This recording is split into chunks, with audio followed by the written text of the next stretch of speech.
नमस्कार।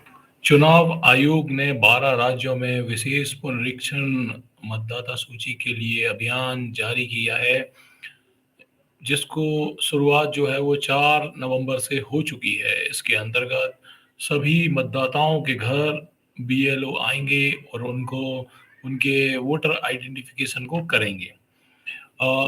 एसआईआर जो है यह बिहार में हो चुका है, जैसा कि आपको पता है। बिहार में उसी के अंतर्गत आज प्रथम चरण का चुनाव हुआ है।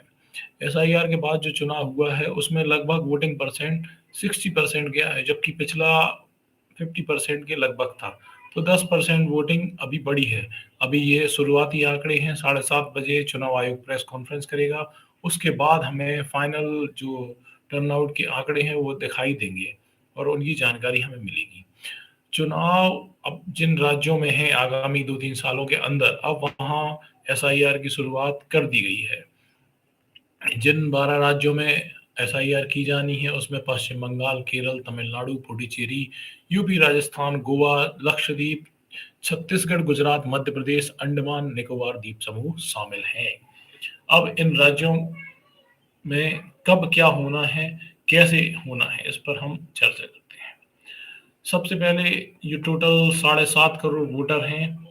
इनकी एक्टिविटी पर नज़र डाली जाएगी बीएलओज़ के माध्यम से।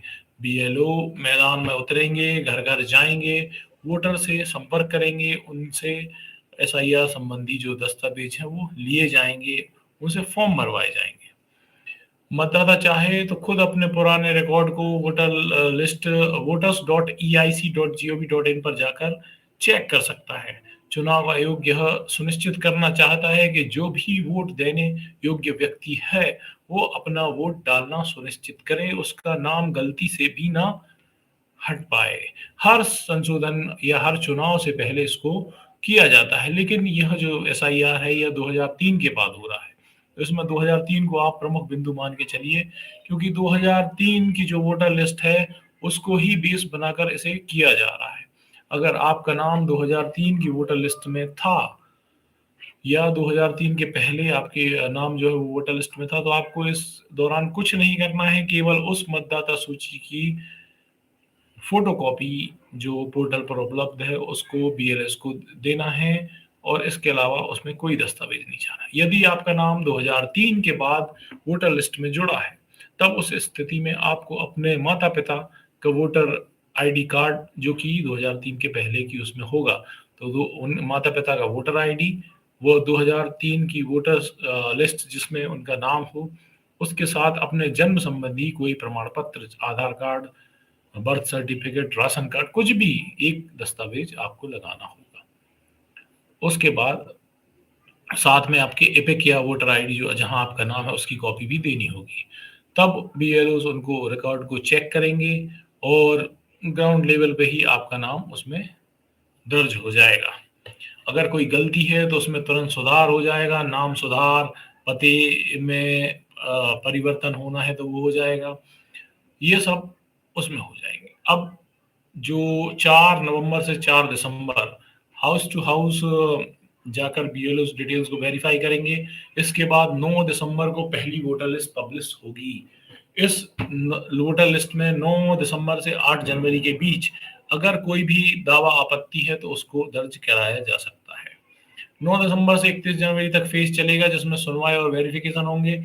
आखिर में 7 फरवरी को फाइनल वोटर लिस्ट आएगी और कोशिश चुनाव आयोग की है कि हर व्यक्ति जो वोट देने लायक है उसका नाम वोटर लिस्ट में होना चाहिए।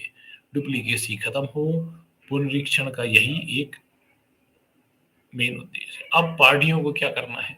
पार्टियों को, जितने भी राजनीतिक दल हैं, वे 2003 की वोटर लिस्ट प्राप्त करें।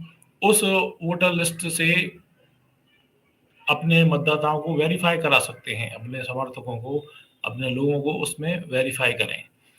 कोई भी गलती है उसको वोटर आईडी, आधार कार्ड, पैन कार्ड, ये सभी दस्तावेज हैं, इनको लगाकर उन्हें शुद्ध भी किया सकता है।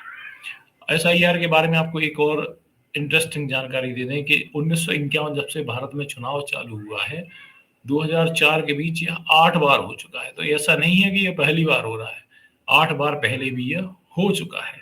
बट 2003 से 25-22 सालों के बाद यह किया जा रहा है। तो इन 22 सालों में जो नए युवा मतदाता जुड़े हैं, उन सबको अपने दस्तावेज़ों को बीएलओज़ को देना होगा। बस इतनी सी छोटी-सी जानकारी है और जो भी अन्य चीज़ें हैं, वो आपके साथ शेयर करेंगे। धन्यवाद। जय हिंद, जय भारत।